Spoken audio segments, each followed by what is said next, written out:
Tamerlane by Edgar Allan Poe. Kind solace in a dying hour. Such, Father, is not now my theme. I will not madly deem that power of earth may shrive me of the sin unearthly pride hath revelled in. I have no time to dote or dream. You call it hope, that fire of fire. It is but agony of desire. If I can hope, O God, I can. Its font is holier, more divine. I would not call the fool, old man, but such is not a gift of thine. Know thou the secret of a spirit, bowed from its wild pride into shame. O yearning heart, I did inherit thy withering portion with the fame, the searing glory which hath shone amid the jewels of my throne, halo of hell, and with a pain. Not hell shall make me fear again, O craving heart, for the lost flowers and sunshine of my summer hours. The undying voice of that dead time, with its interminable chime, rings in the spirit of a spell upon thy emptiness, a knell. I have not always been as now, the fevered diadem on my brow I claimed and won usurpingly, hath not the same fierce heirdom given Rome to the Caesar, this to me, the heritage of a kingly mind and a proud spirit which hath striven triumphantly with humankind. On mountain soil I first drew life.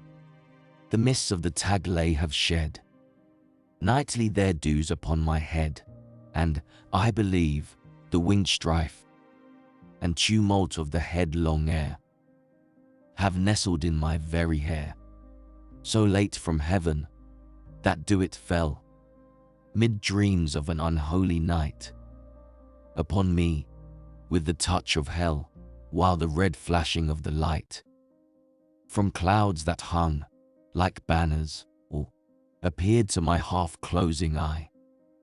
The pageantry of monarchy and the deep trumpet thunder's roar came hurriedly upon me, telling of human battle, where my voice, my own voice, silly child, was swelling. Oh, how my spirit would rejoice and leap within me at the cry, the battle cry of victory. The rain came down upon my head, unsheltered, and the heavy wind was giant-like. So thou, my mind, it was but man, I thought, who shed laurels upon me, and the rush, the torrent of the chilly air, gurgled within my ear the crush of empires, with the captive's prayer, the hum of suitors, and the tone of flattery round a sovereign's throne. My passions, from that hapless hour, usurped a tyranny which men have deemed, since I have reached to power, my innate nature. Be it so. But, Father, there lived one who, then, in my boyhood, when their fire burned with a still intenser glow, for passion must, with youth, expire. Even then who knew this iron heart in woman's weakness had a part.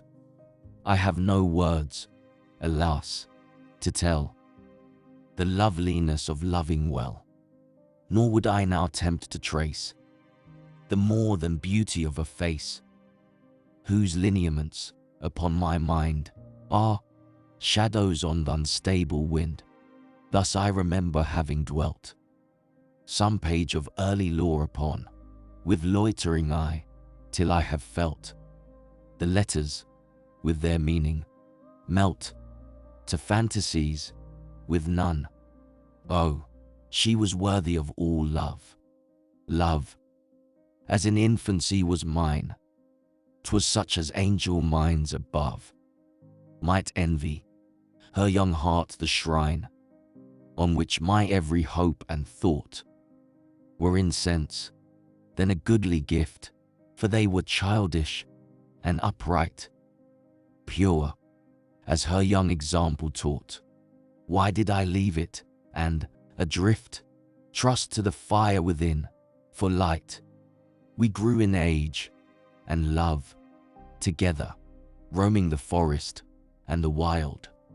My breast her shield in wintry weather, and, when the friendly sunshine smiled, and she would mark the opening skies, I saw no heaven, but in her eyes.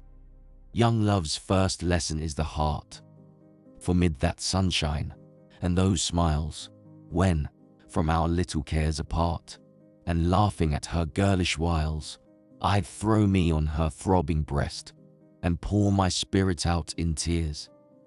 There was no need to speak the rest, no need to quiet any fears of her, who asked no reason why, but turned on me her quiet eye. Yet more than worthy of the love my spirit struggled with and strove, when, on the mountain peak, alone, ambition lent it a new tone.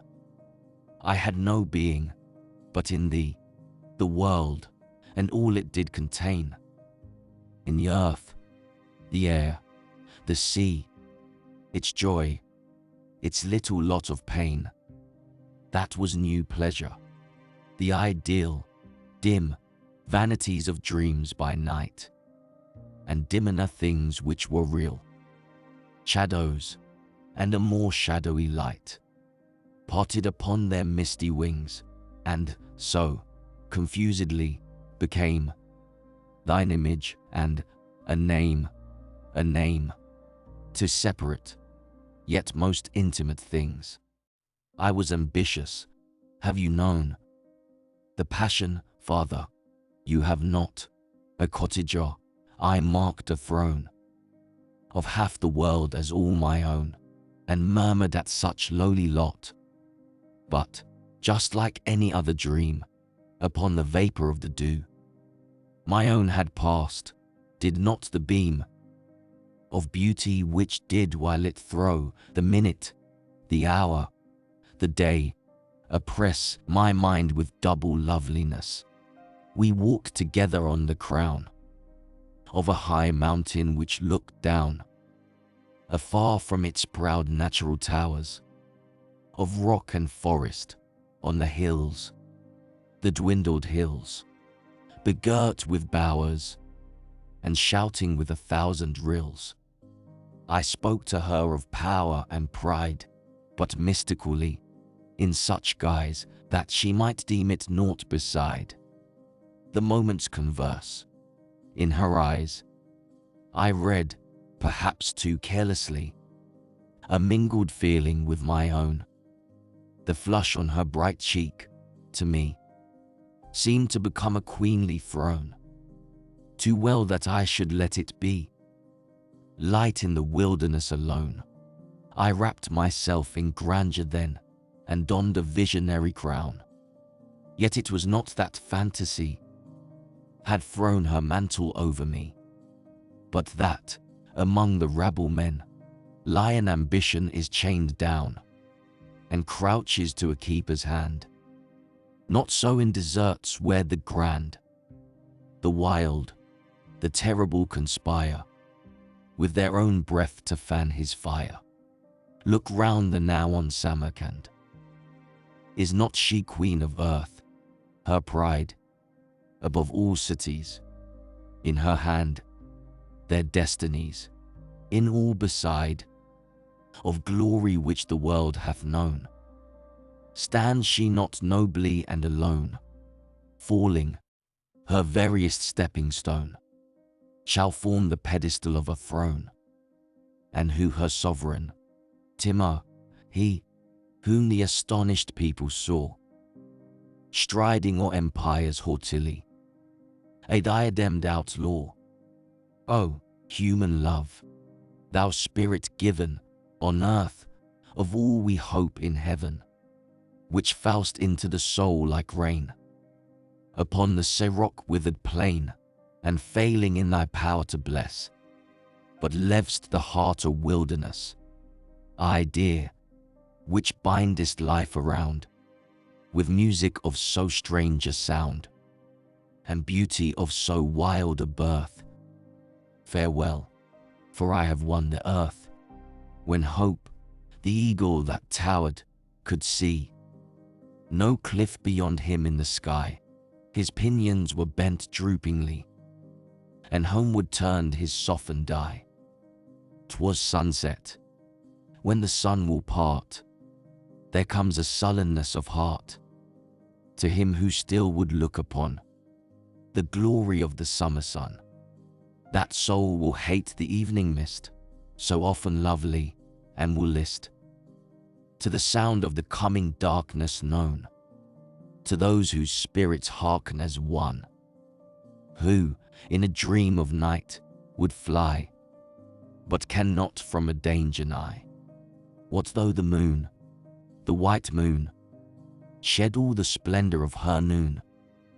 Her smile is chilly, and her beam, in that time of dreariness, will seem so like you gather in your breath a portrait taken after death. And boyhood is a summer sun, whose waning is the dreariest one. For all we live to know is known, and all we seek to keep hath flown. Let life, then, as the day flower, fall with the noonday beauty, which is all. I reached my home no more, for all had flown who made it so.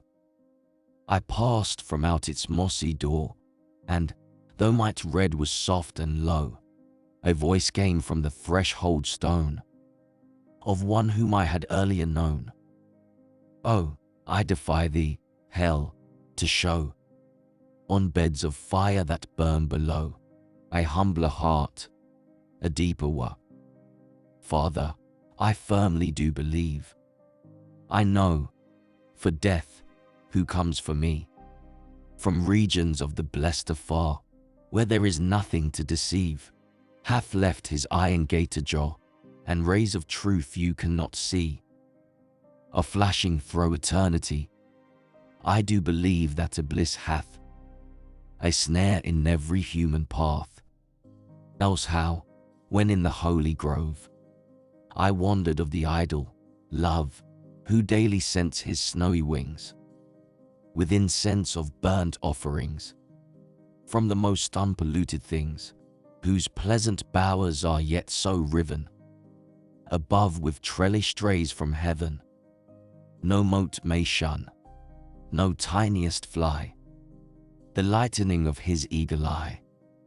How was it that ambition crept, unseen, amid the revels there, till growing bold, he laughed and leapt in the tangles of love's very hair?